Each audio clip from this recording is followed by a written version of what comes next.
Don pictures Akash Bhaskaran தயாரிப்பில் சுதா கொங்குரா இயக்கத்தில் சிவகார்த்திகேயன், ரவி மோகன், அதர்வா, ஸ்ரீலீலா நடிக்கும் பராசக்தி ஜனவரி 10 முதல் திரையரங்குகளில். இப்போது புதிய அறிமுகம் ஆச்சி ஹோட்டல் சாம்பார் 50 கிராம் ரூபாய் 20 மட்டுமே.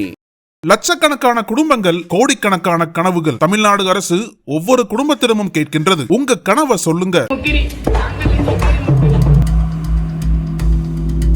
திருத்தணி தாலுகாவில் உள்ள திருவாலங்காடு ஒன்றியம் லக்ஷ்மி விலாசபுரம் கிராமத்தில் நடந்த கொடூர சம்பவம் பெரும் அதிர்ச்சியை ஏற்படுத்தியுள்ளது. கஞ்சா போதையில் கைகளில் கத்தியுடன் ரீல்ஸ் எடுத்துக்கொண்டிருந்த 3 சிறுவர்கள் 2 கல்லூரி மாணவர்களை தடுத்து நிறுத்தி சண்டையிட்டு கடுமையாக வெட்டியுள்ளனர். இதில் படுகாயமடைந்த மாணவர்கள் திருவள்ளூர் மாவட்ட அரசு தலைமை மருத்துவமனையில் தீவிர சிகிச்சை பிரிவில் ஆபத்தான நிலையில் உள்ளனர். லக்ஷ்மி விலாசபுரம் கிராமத்தைச் சேர்ந்த ராகுல், 17 வயது மாணவன் ஒருவன், 15 வயது மாணவன் ஒருவன் ஆகியோர் கஞ்சா போதையில் இருந்துள்ளனர். அவர்கள் அந்த பகுதியில் கத்தியுடன் ரீல்ஸ் எடுத்துக்கொண்டிருந்த போது அருகிலுள்ள பாகா சாலை கிராமத்தைச் சேர்ந்த சென்னை கல்லூரி மாணவர்கள் அமித், அன்பரசன் ஆகியோர் கல்லூரி முடித்து வீட்டுக்கு திரும்பிக் கொண்டிருந்தனர். சிறுவர்கள் அவர்களை தடுத்து நிறுத்தி சண்டையிட்டு கத்தியால் வெட்டியுள்ளனர். பொதுமக்கள் உடனடியாக மீட்டு மருத்துவமனைக்கு அழைத்துச் சென்றனர்.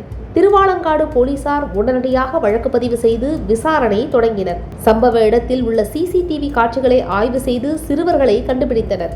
கைது செய்யப்பட்ட சிறுவர்கள் சிறார் நீதிமன்றத்தில் ஆஜர்படுத்தி சிறார் சீர்திருத்த இல்லத்திற்கு அனுப்பினர். மேலும் இதில் தொடர்புடைய 2 இளைஞர்களையும் கைது செய்து திருத்தணி நீதிமன்றத்தில் ஆஜர்படுத்தி சிறையில் அடைத்தனர். இந்த சம்பவம் திருத்தணி பகுதியில் கஞ்சா போதைக்கு அடிமையான இளைஞர்களின் எண்ணிக்கை அதிகரித்து வருவதை வெளிப்படுத்துகிறது.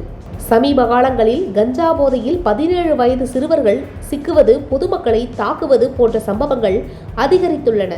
போலீசார் இரவு மற்றும் பகல் ரோந்து பணிகளை தீவிரப்படுத்தவில்லை என்று பொதுமக்கள் குற்றம் சாட்டுகின்றனர். குற்ற சம்பவங்கள் நடந்த பிறகு மட்டும் போலீசார் வந்து விசாரணை செய்கின்றனர், தடுப்பு நடவடிக்கை இல்லை என்று அச்சம் தெரிவிக்கின்றனர். திருத்தணி பகுதியில் கஞ்சா விற்பனை, பயன்பாடு கட்டுப்படுத்தப்படவில்லை என்ற குற்றச்சாட்டு வலுத்துள்ளது.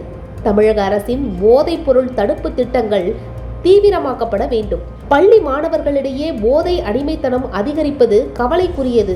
பெற்றோர்கள், கல்வி நிறுவனங்கள், காவல்துறை இணைந்து விழிப்புணர்வு பிரச்சாரம் நடத்த வேண்டும். இந்த சம்பவம் லக்ஷ்மி விலாசபுரம் கிராம மக்களிடையே பீதியை ஏற்படுத்தியுள்ளது.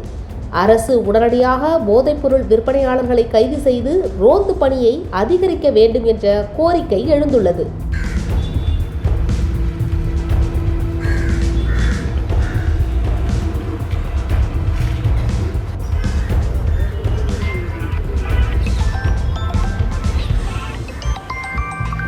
ஹலோ சார், சொல்லுங்கள் சார்.